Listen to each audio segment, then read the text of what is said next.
Dans ce logiciel, nous allons voir comment imprimer un arbre généalogique sur plusieurs feuilles de format A4.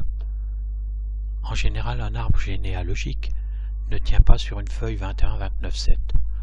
C'est le cas des nombreux arbres situés sur mon site internet jasonvillehistoire.free.fr dans la rubrique généalogie.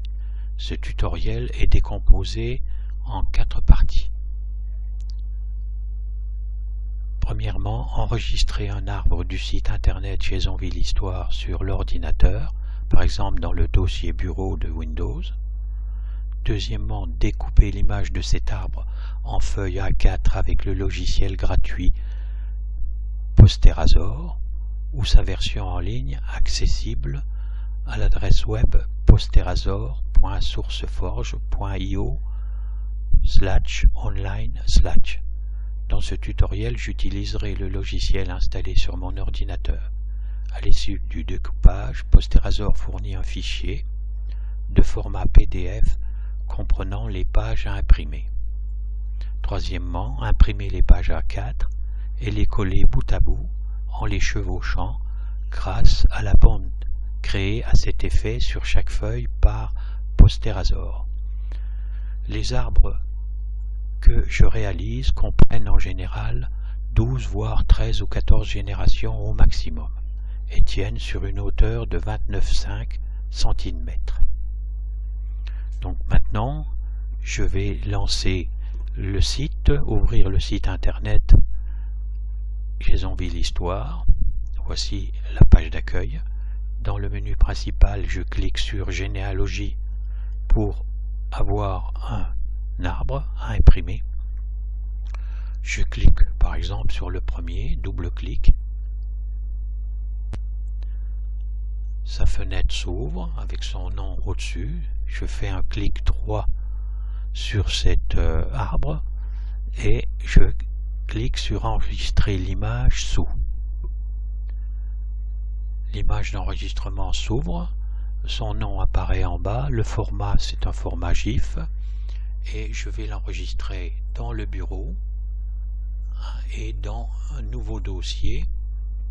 Je clique donc sur enregistrer.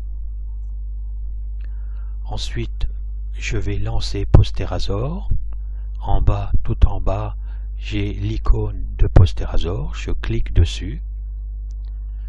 Petite fenêtre s'ouvre. En haut à droite, je vois la fenêtre du dossier. Je clique dessus. Voilà, et je vois que je suis sur Bureau, dans Nouveau dossier, et j'ai mon image GIF qui est là. Je la sélectionne et je clique sur Ouvrir.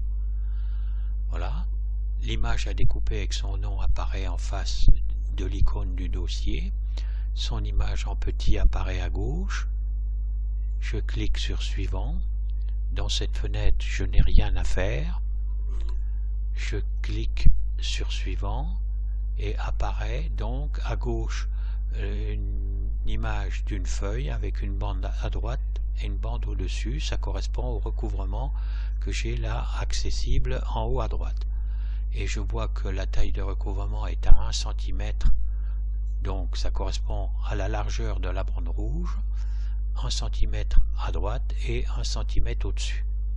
On peut mettre 1,5 mais 1 cm ça suffit. Je clique à nouveau sur Suivant et là je vois à nouveau l'image en tout petit de l'arbre avec les traits rouges qui délimitent les différentes pages qui seront au nombre de 13 et quelques, donc 14. En hauteur je mets une page et ça suffit largement. Je vois ici en grisé que la taille sera de 70% environ. C'est largement suffisant. Je clique sur Suivant. Dans cette fenêtre, j'ai enregistré le poster en haut à droite. Je clique sur le petit rectangle gris. Et ici, je vais mettre arbre. Et je clique sur Enregistrer. Ça va s'enregistrer dans le bureau, Nouveau dossier.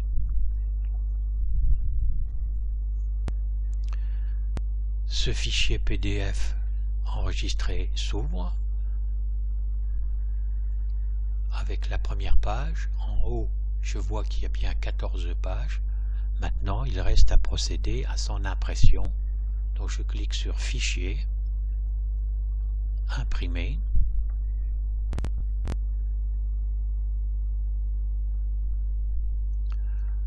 La fenêtre imprimée de mon ordinateur s'ouvre. Je vois que moi je suis avec une Epson Stylus.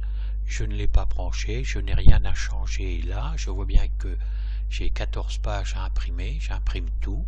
Je laisse rien dans cette partie-là. Il me reste à imprimer. Et puis ensuite à coller les feuilles bout à bout. Mais avant, il faudra découper la petite marge de 1 cm que l'imprimante laisse sur toutes les feuilles côté droit. Voilà, bon travail.